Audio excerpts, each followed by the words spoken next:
Had completed the explanation of the lesson 1 of Footprints Without Feet of class 10th CBSE.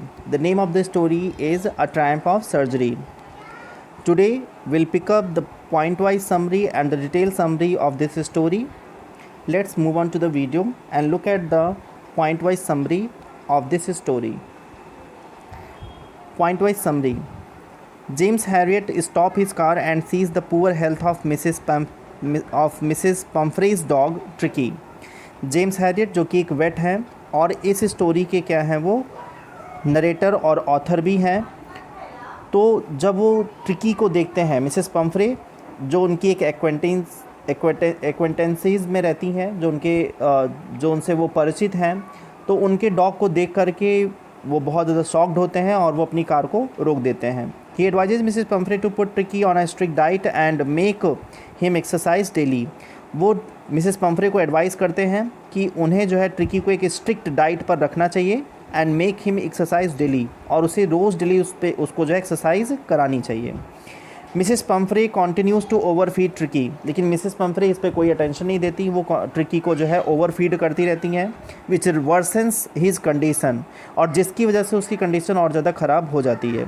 In fourth point, she calls Herriot for help on noticing Tricki's deteriorating health, और फिर जब वो देखती कि tricky की जो condition है वो वर्सन होती जा रही है, तो वो मिस्टर हैरियट को जो है कॉल करके बताती हैं और उनको हेल्प के लिए बुलाती हैं। Mr Herriot decides to hospitalize Tricki for a fortnight to treat him, और मिस्टर हैरियट जो है, जो कि वेट हैं, वो डिसाइड करते हैं कि वो ट्रिकी को हॉस्पिटलाइज करेंगे for a fortnight, for a period of 15 days to treat him. उसको जो है ट्रीट करने के लिए, उसको जो है उसका इलाज करने के लिए वो हॉस्पिटल में उसको 15 डेज तक रखेंगे।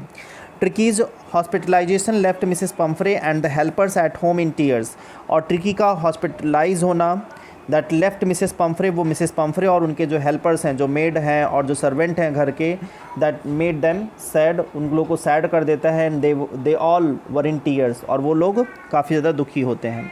Tricky was kept on a strict diet in the hospital, और ट्रिकी जब हॉस्पिटल ले जाया जाता है तो उसको एक बहुत ही स्ट्रिक्ट डाइट पे रखा जाता है। His diet was increased according to the improvements he showed, और उसकी जो डाइट है, जो उसका खाना पीना है, वो उसकी हेल्थ के इम्प्रूवमेंट के अकॉर्डिंग जो है उसमें चेंजेस किए जाते हैं। Mrs Pumphrey's anxiousness about Tricki's health went away on learning that Tricki was convalescing satisfactorily, और मिसेस पम्फ्रे की जो एंशियसनेस है, जो उनकी चिंता है अबाउट ट्रिकीज़ हेल्थ, ट्रिकी के हेल्थ को लेकर के, वो वेंट अवे, वो तब ख़त्म होती है जब उनको ये सुनने को मिलता है कि ट्रिकी की जो हेल्थ है वो रिकवर हो रही। कन्वेल्सिंग मीन्स क्या होता है? रिकवर हो रही सेटिस्फैक्टरीली, मतलब वो काफ़ी संतोषजनक तरीके से उसमें रिकवरी हो रही है, तब वो उनकी चिंता दूर होती है। She started to send eggs, wine and brandy for Trickies to enrich his blood and improve his health. वो क्या करती हैं? अंडे भेजना शुरू करती हैं, वाइन भेजती हैं, ब्रांडी भेजती हैं, फॉर ट्रिकी टू एनरिच, जिससे ट्रिकी का जो ब्लड है वो एनरिच हो, उसमें कुछ जो है वो प्योर हो, तो जिससे उसका हेल्थ इंप्रूव करे, कि स्पीडी रिकवरी हो, इस वजह से वो इन सारे स्टफ़ को भेजना वो शुरू करती हैं। These items were instead enjoyed by James Harriet and his partner.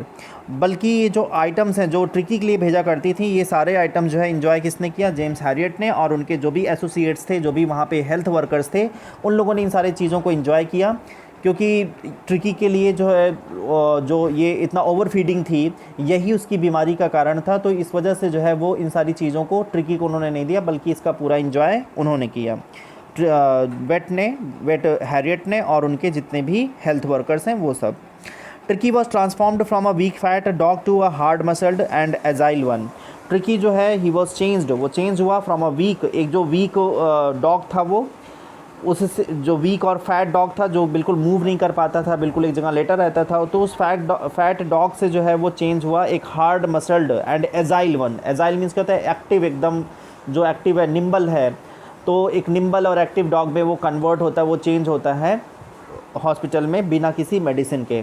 James Herriot calls Mrs Pumphrey to come and take Tricki home, और जब ट्रिकी एकदम ठीक हो जाता है तो जेम्स हैरियट जो है मिसेस पम्फ्रे को बुलाते हैं कि वो ट्रिकी को आए और यहाँ से ले जाएं। This was the point wise summary of this story, and let's move to the detail summary of this story. Detail summary.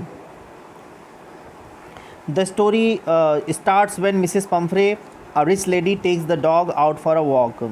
Story की शुरुआत तब होती है जब मिसेस पम्फ्रे क्या करती हैं, जो कि एक रिच लेडी हैं, वो अपने डॉग को वॉक के लिए बाहर ले जाती हैं। A nearby veterinary doctor who knows the lady sees the dog and is shocked as he sees that the dog looks like a bloated sausage with a leg at each and.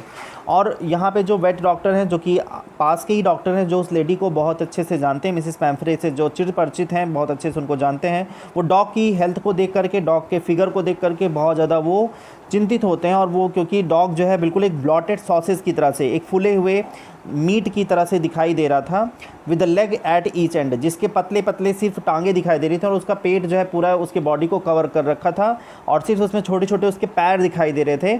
इस तरह से उसकी body जो है फूल चुकी थी, इतना वो मोटा हो गया था। He advises her to stop giving him unhealthy things to eat but Mrs Pumphrey is not able to refuse him. और वो एडवाइस करते हैं मिसेस पम्फ्रे को कि वो इन अनहेल्दी चीज़ों को देना बंद करें, स्वीट्स को देना बंद करें, लेकिन मिसेस पम्फ्रे जो है वो रिफ्यूज़ नहीं कर पाती हैं और वो कंटिन्यू करती हैं। ट्रिकी जो भी डिमांड करता है, ट्रिकी जो भी चीज़ उसको पसंद होती है, उन चीज़ों को वो देती रहती हैं, वो बिल्कुल मना नहीं कर पाती हैं। Soon he falls sick and the doctor is called. The narrator, Mr. Heated, then somehow takes Tricky, the dog, to the hospital, even though he knows that Mrs. Pumphrey is not ready to leave her dog and nearly fainted just by hearing these words.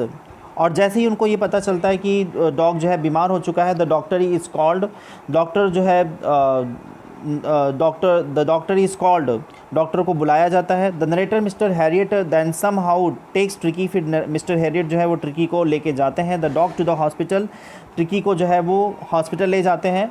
Even though he knows that Mrs Pumphrey is not ready to leave her dog, और उनको ये बात मालूम होती है कि Mrs Pumphrey जो है वो अपने डॉग को नहीं छोड़ेंगी। And nearly fainted just by hearing these words, और शायद वो बेहोश भी हो जाएं सिर्फ इतना सुनने से ही कि उसको हॉस्पिटल में एडमिट करना होगा, तो शायद इस बात से ही वो बेहोश हो जाए। Then he takes the dog along and puts a bed for him in his surgery, लेकिन फिर भी वो उस डॉग को ले जाते हैं अपने साथ में और उसको जो है एक अलग बेड जो है सर्जरी में उसका वो अरेंज करते हैं।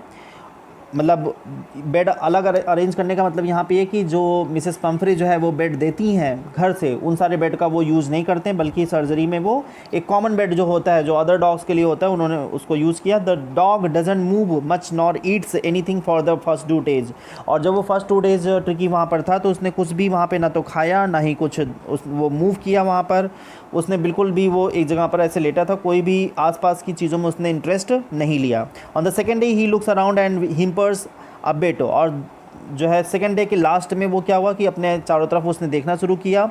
एंड ही हिम्पर्स अ बिट, और थोड़ा बहुत वो जो है एक पेन में जो है धीरे धीरे वो जो है थोड़ा सा उसने चिल्लाना, मतलब बार्किंग करना शुरू किया। He wanted to go out on the third day and started playing with the bigger dogs when he was taken out, और जब उसे तीसरे दिन जो है आगे जब तीसरे दिन उसको बाहर निकाला गया तो वो जो है बड़े डॉग्स के साथ में उसने खेलना शुरू किया। And he started taking the interest means taking the interest in the things which is in the surgery, जो सर्जरी में थी उन सारी चीज़ों में उसने इंटरेस्ट लेना शुरू किया। He also licked the bowls of other dogs, और वो जो है जो और डॉग्स थे उनके बाउल को उसने लिक किया। Clean on the third day उसने जो है मतलब उसने फूड खाने की जो है उसने इच्छा जाहिर की, क्योंकि जब सारे डॉग्स जो हैं वो अपने फूड को फिनिश कर लिए तो उनके क्लीन बाउल्स को वो जा कर के लीक कर रहा था। Then his condition started improving very fast, और उसकी जो कंडीशन थी वो बहुत तेज़ी से इम्प्रूव करने लगी। He started fighting for his meals with other dogs, और जो अदर डॉग्स थे उनके साथ उसने फाइट करना शुरू किया मील्स के लिए। Then when his news reached Mrs Pumphrey, she started sending him eggs as she thought that Tricki was recovering from an illness and needed energy foods, और जब उनको ये खबर मिली मिसेस पम्फ्रे को, then she started sending him eggs, तो उन्होंने eggs भेजना शुरू किया। एज सी थॉट, जैसे कि उनको ये लगा कि tricky was recovering from an illness, वो एक बीमारी से जो है बाहर निकला है, और बीमारी में क्या होती है कि बहुत सारी एनर्जी जो है वेस्ट होती है, काफ़ी एनर्जी जो है चली जाती है, लोग वीक हो जाते हैं, तो उसको फिर से बिल्डअप करने के लिए, उसके हेल्थ को फिर से रिकवर करने के लिए वो कुछ जो है एनर्जी गिविंग फूड को देना शुरू करती हैं, भेजना शुरू करती हैं। And mister Harriet and his partner started eating those eggs for morning breakfast, और जो है सी स्टार्टेड सेंडिंग हिम एग्स, वो एग्स भेजना शुरू करती हैं और for the recovery of tricky, but mister Harriet and his partners, उनके जो पार्टनर्स जो उनके हेल्थ वर्कर्स रहते हैं, they start eating those eggs, वो जो एग्स भेजती थी उसको उन्होंने ब्रेकफास्ट के तौर पर उन्होंने खाना शुरू कर दिया था। Then for improving Tricki's blood, Mrs Pumphrey started sending in bottles of wine, और ब्लड को प्योर करने के लिए, ब्लड को थोड़ा सा और इम्प्रूव करने के लिए मिसेस पम्फ्रे जो है वाइन भेजना शुरू करती हैं, और that was again consumed by mister Harriet and his workers, और वो जो है फिर से जो है उसके मिस्टर हैरियट और उनके वर्कर्स जो है उसका एंजॉय करते हैं। He use to take 2 glasses before lunch, और वो क्या करते थे, वाइन जो है वो लंच के पहले 2 ग्लास पीते थे, एंड ड्यूरिंग लंच के ड्यूरिंग में भी जो है वो कई ग्लास को जो है लिया करते थे, कई ग्लास वो पी जाया करते थे। Then when she started sending in bottles of brandy for Tricki, that was the time when Mr Herriot thought that he would really like to keep Tricki as a permanent guest in the surgery. और जब mister Pomfrey जो है Mrs Pumphrey जो है वो wine brandy भेजना शुरू करती हैं, तो ब्रांडी भेजने के बाद तो तब तो मिस्टर हैरियट को लगता है कि ट्रिकी को एक परमानेंट गेस्ट की तरह से जो है सर्जरी में रख लिया जाए, और जब तक वो सर्जरी में रहेगा, जब तक वो हॉस्पिटल में रहेगा, तब तक मिसेस जो है पम्फ्रे जो है भेजती रहेंगी ऐसी अच्छी अच्छी चीज़ों को जो एक सेरेमोनियल ओकेज़न की फीलिंग देगा। तो वो चाहते थे कि जो है फिर ट्रिकी को यहाँ पर एक परमानेंट गेस्ट की तरह से रख लिया जाए। Mr Herriot used to be really happy someday by having 2 extra eggs every morning, क्योंकि मिस्टर हैरियट को ये बहुत ही अच्छा लग रहा था उन दिनों, क्योंकि उनको मॉर्निंग में 2 एग्स खाने को मिलते थे, एक्स्ट्रा एग्स खाने को मिलते थे, तो he was feeling really very happy. Then having few glasses of wine in the afternoon and closing the day by having brandy at night, और फिर दिन में जो है 2 ग्लास जो है बिफोर द मील और several drinks during the lunch के जो है दौरान जो है वो पीते थे। तो और रात में जो है जब डिनर करने के बाद वो जो है when he seat around the fire, जब वो आग के सामने बैठा करते थे तब उस समय ब्रांडी पिया करते थे। तो ये उनको जो ये दिनचर्या थी वो काफ़ी अच्छी लग रही थी, बेहद पसंद आ रही थी, और वो चाहते थे कि ट्रिकी जो है एज अ गेस्ट की तरह से यहाँ पर उसको सर्जरी में रख लिया जाए, जिससे उसकी रिच ओनर जो है उसको भेजती रहे। But then he took a wise decision and called up Mrs. Pumphrey as she was really worried, and on this side Tricky was ready to be taken back home. लेकिन अब उनको एक wise decision लेना ही था, क्योंकि उन्होंने Fortnite का time लिया था, 15 डेज़ का टाइम लिया था मिसेस पम्फ्रे से, और she would be really worried about him, और वो जो है ट्रिकी के बारे में काफ़ी ज़्यादा चिंतित भी हो रही होंगी, काफ़ी परेशान हो रही होंगी। तो इसलिए जो है उनको ये खबर भी देना था कि ट्रिकी एकदम सही हो चुका है और मिसेस पम्फ्रे को आकर के उसको ले जाना चाहिए।